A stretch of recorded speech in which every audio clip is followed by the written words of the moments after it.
Hi, I'm Hannah Craswell. I'm a behavioral healthcare manager at the University Health Center, and today I'm going to talk to you about boundaries.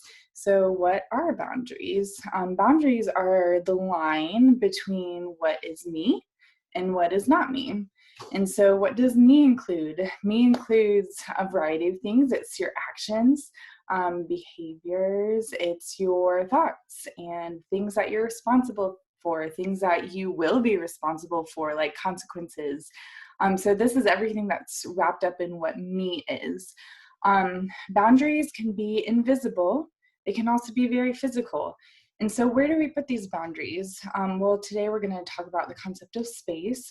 And so for this example, we have construction paper, right? So what we're really used to is the space of our home environment.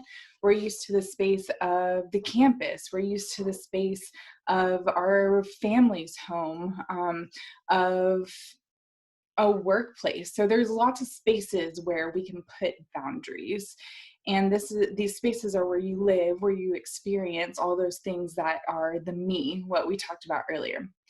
And so in this example, I'm going to bring out a marker. So what markers are? There are actions. These are the things that we do within these spaces.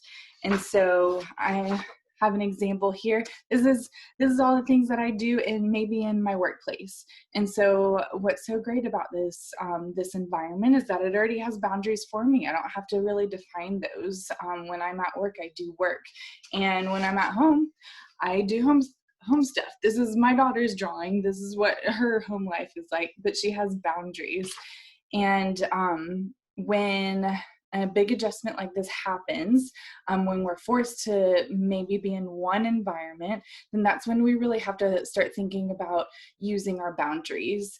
So how do we make boundaries in this one space that we have? Sometimes they're already made for us. Maybe parents or other family members, maybe roommates, anything like that. Maybe they've already been made for us. And sometimes that's not acceptable. Sometimes that doesn't help us accomplish what we need to get done. Maybe there's not enough time to do our schoolwork or to even take care of our basic needs. So let's talk about that first invisible boundary. That's going to be using the word no. It's one of the first words that we use. It's one of the favorite words of my daughter, using that word no. That's how we make that first invisible boundary. So if you want maybe boundaries to go from this to looking more like this, maybe a little cleaner, maybe that's something that gives you more space to do what you need, using that word no is going to be great. There's also physical boundaries. So that's space, having space from the people that are also in your household, also time, giving yourself time to separate what is fun and what is work and what is meeting your basic needs, eating, sleeping, hygiene, all those good things.